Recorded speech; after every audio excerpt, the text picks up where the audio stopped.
Hi everybody, I got a big sale over here in the Dallas area. Tom Thumb had a huge sale, $1.99 a pound for beef chuck cross rib roast, a boneless one. Look at the price on that, $10, and that's 5 pounds. So of course I had to get two.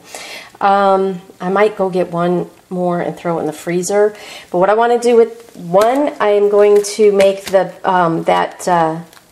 beef, the canned beef, and then with the other one I'm going to make some beef stew.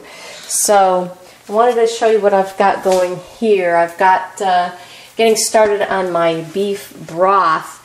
I like making my beef broth if possible, and what you see here is a little secret. See what I did with the onions? I'm charring them. I made Vietnamese soup last year, and what they do to make that nice pretty caramely color, and it also adds some flavor, is they char the onions. So I'm charring my onions and I'm browning my beef bones to make my broth. And then what I'll do is I'll refrigerate this. Once it's cooled down, I'll put it in the refrigerator, skim the fat off, and I'll use it tomorrow for the canning. Okay, here's the broth that I made from yesterday with the bones. I took all the fat out of it. Here are my jars in the pressure canner, getting up to about 180 degrees. Here is the cut up meat. I tried to take as much gristle and fat off as I could.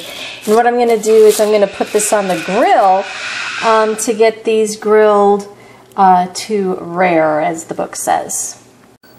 And here is the grilled meat. It's about rare, so that's good. The meat is in the jar, and I'll put the broth in and make sure there's no air bubbles, and then put the, I'm going to only put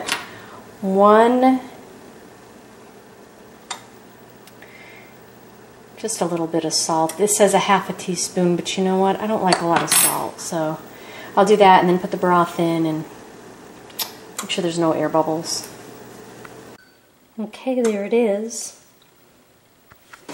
I had a little bit of juice at the bottom of that bowl because now I've got the canner going. I'm going to let that vent for 10 minutes. But so I put the juice in here because now I have to make my beef stew after all of this is done. But I'm going to skim this foam off since sometimes that happens.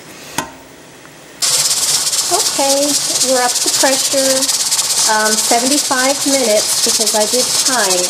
And I have to tell you, this smelled so good as I was packing that jar because it was grilled, and it was Sage 225, I think that's her name. Anyway, she was the one I saw had grilled her meat, and I thought that was a great idea. So I decided I'd grill mine too to get a little bit of flavor to it. I'm excited to try it. Okay, 75 minutes.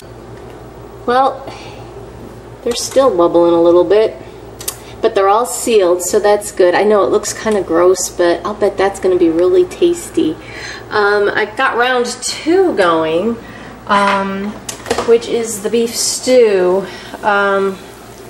This is all ready to go. I know it doesn't look like stew, it looks like soup, but you can't put thickeners in it, and that's okay because I like putting tomatoes in my beef stew just a little bit. So when I open up a jar after I make it, you know, I'm doing quart jars, I'm going to add some things to it and then I'll thicken it up and do all of that. But I figured I'd do quart jars because you can't just have one little bowl of stew. So that's this going, and then we will go ahead and process them out. I ended up having to get another package. I only got a smaller package of the meat. So when I'm done, I think if I remember, I'll cost it out and see how much this all cost. Okay, I'll be back.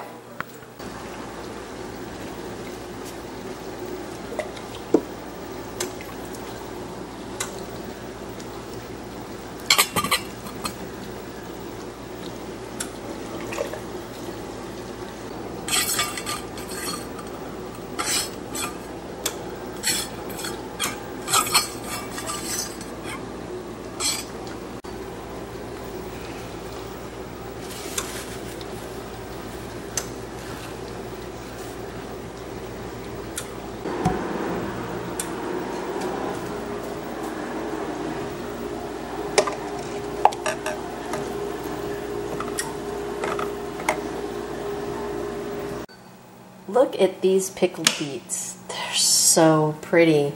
I just took the top off. Nice vacuum seal. And then here, this is the applesauce I made. I'll tell you what, you need to make applesauce. This is awesome. Yes, I'm having pork chops and applesauce. And pickled beets. Anyway, okay. My, oh, that's so good. My beef stew stuff, I think should be almost ready to take out. Okay, so I spent about, with the meat and the vegetables, because I remember I had to go run out and get a little bit more meat. I'm going to just round it off. So I've got 1, 2, 3, 4, 5, 6, 7, 8, 9 quarts. I'll do it that way. So 9 quarts came out to, with the cost of the meat and the vegetables and everything, roughly 30 bucks. So it's $3.33 a quart. So that's pretty good. And again, I'm really just roughly guesstimating. So about $3.30 a quart. Not bad. That'll get me a couple meals. And then I'll probably put a little bit of tomatoes and, you know, thicken it up, because it looks more like beef soup than beef stew. I like stew. Okay. Thank you. Bye.